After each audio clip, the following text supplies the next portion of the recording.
This is the speaking test of International English Language Testing System taking place on 24th November 2023 at AECC Nepal. The candidate is Manish Kadel and candidate number is 054684. The examiner is Sagun Thruster, examiner number 1356. Good afternoon. My name is Sagun Thruster. Can you please tell me your full name? My full name is Manish Kadel. And what should I call you? You can call me Manish. Can I see your identification, please? Please, here you go. Thank you. Now, in the first part of the test, I'm going to ask you some questions about yourself. What is your favorite food? My favorite food these days is pizza, because I don't like to eat something that's unhealthy or junk. So pizza is comparatively healthier food than the other options available. Do you prefer to eat out or eat at home? Well, I generally prefer eating outside because I don't spend a lot of time in my home. It's only during the dinner time, but most of the time I'm outside. So I love eating, different options that's available around me. Are there any traditional meals that you would recommend? Well, if I have to recommend, assuming that the person is a tourist or let's say who has come to visit Nepal, then I'd recommend dal bhat tarkari. So it's the staple food of Nepal. Basically has rice, lentils, and some curry in it. But other than that, I'd also recommend them to try different local food prepared by different ethnicities. For example, Nepali food. How have people's eating habit changed in your country? Previously, people used to eat whatever's available in their locality. People used to grow food for themselves. But these days, I think as the world opened up slowly, people in these days have an idea about food from different parts of the world, and the restaurants, the food places, they also have different food from different parts of the world. So I think people these days eat a diverse diet than before. Let's talk about music. How often do you listen to music? These days, I don't quite listen to music because I don't have time to listen to music, to be honest. And when I do, it's usually right before my bedtime because I want to freshen up my mind before I take a good sleep. Have you always liked the same kind of music? Well, no. When growing up, I used to listen to rock music, English metal songs that was popular with the boys back then. But these days, I've explored music a lot, and in that exploration, music that is soulful, music that has good melodies in it. These types of music attracts me these days. So yeah, that's about it. Is there a musical instrument you'd like to learn to play? Yes, absolutely. During my high school, I gave it a shot at learning guitar, but I could not continue. These days, I have bought a really small, cute instrument called ukulele. It's like a guitar, but a miniature version of a guitar. So yes, I would definitely try to learn that. Do most people live in houses or apartment in your country? Depends on where you live, to be honest. So in urban areas, since most people are immigrants, they've come from different districts or different parts of the country. So they usually live in rented apartments and colonies. But in rural areas, most people have their own homes, right? But in urban areas, people do dream about building their own homes. What do people usually do in their free time in your country? It can be differentiated into different age groups. So older people, they just like to meet people and maybe travel somewhere or, go for walks or jogging. Whereas the younger generation, they basically engage themselves into different recreational activities like watching movies or playing some sports. And these days among youth, online sports or let's say computer games is very popular. What do you enjoy most about living in your country? But there's a lot of things to enjoy. But I think I enjoy spending time with my family the most, because since I'm working almost 10 to 12 hours a day, I rarely get to spend good quality time with my family. So whenever I get that opportunity, I like to relish that, and I feel that's the most enjoyable activity for me to do. Would you say that your country is a good place to visit? Well, it's absolutely. I mean, it's one of the most popular tourist destinations in the world, and many people from different parts of the world visit. Different types of attractions can be found here. For example, from sightseeing to trekking, hiking, mountaineering, and even wildlife. We have different varieties of activities to offer. So, Nepal is definitely a place that people should visit at least once in their lifetime. Thank you. Let's go for the second part now. In the second part, I'll give you 1 minute time to think about the question. If you want, you can make notes. And when I say start, you need to speak for 2 minutes. Do you understand? Yes. I want you to describe a television program that you watch.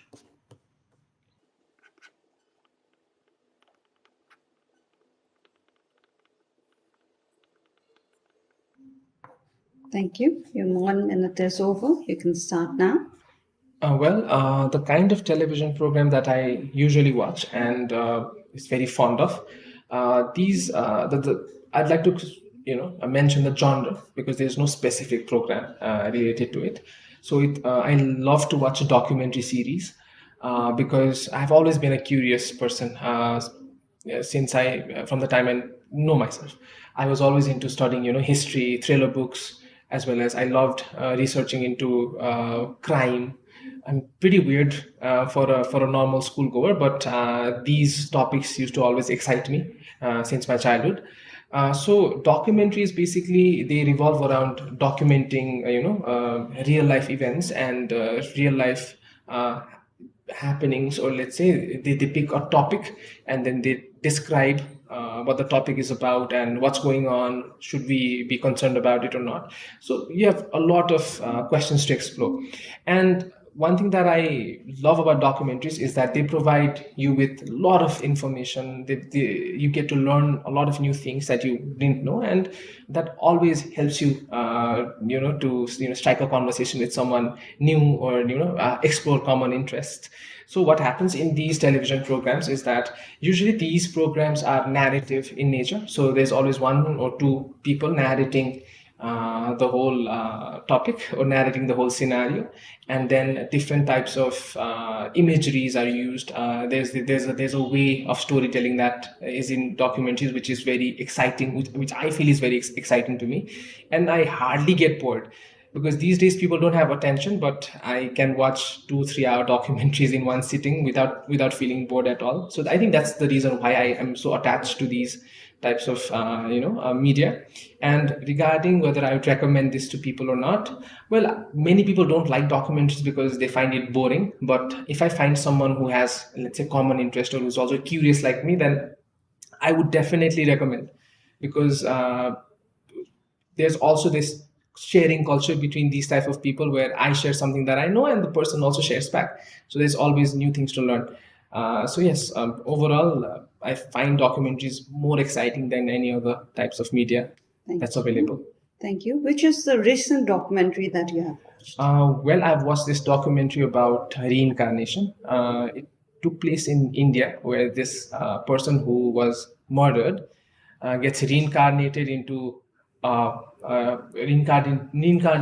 boy who lives, I think, 15 kilometers away, and that boy is able to retell everything that had happened before. So it was quite an interesting story, and to be honest, it has also made me believe in reincarnation after seeing that example.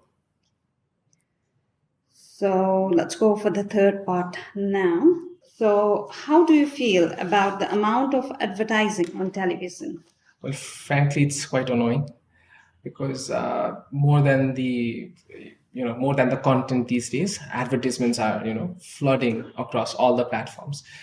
May it be YouTube, or may it be your normal TV programs. Even in the movies, we can see advertisements popping up here and there. So frankly, it's quite annoying because you're concentrated into that into that movie or let's say a TV series, but suddenly there's an ad.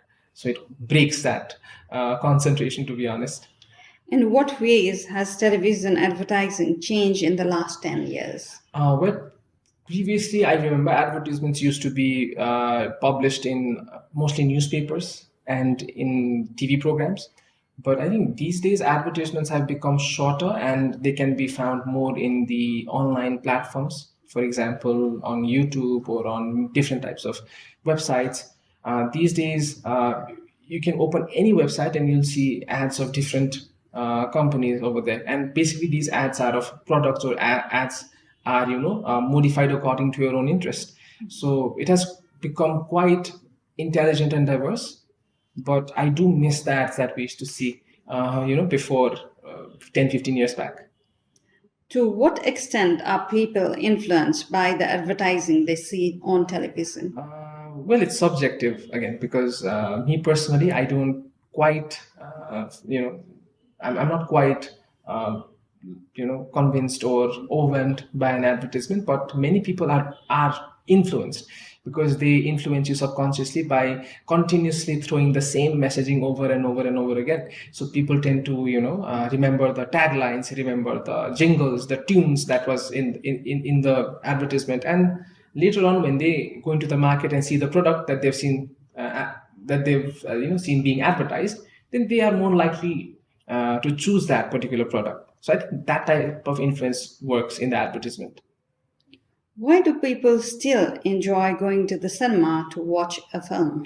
I think it's about the ambience, right? So personally speaking, I don't like going to cinema a lot, but let's say when there's a movie that we've been waiting for a long time, or movie from my favorite actors or favorite artists, then I would like to watch it in a theater because I feel like they deserve to be watched in a theater. And plus, it is also a communal environment that can be experienced inside a theater, because alongside you there are other people who are enjoying simultaneously with you.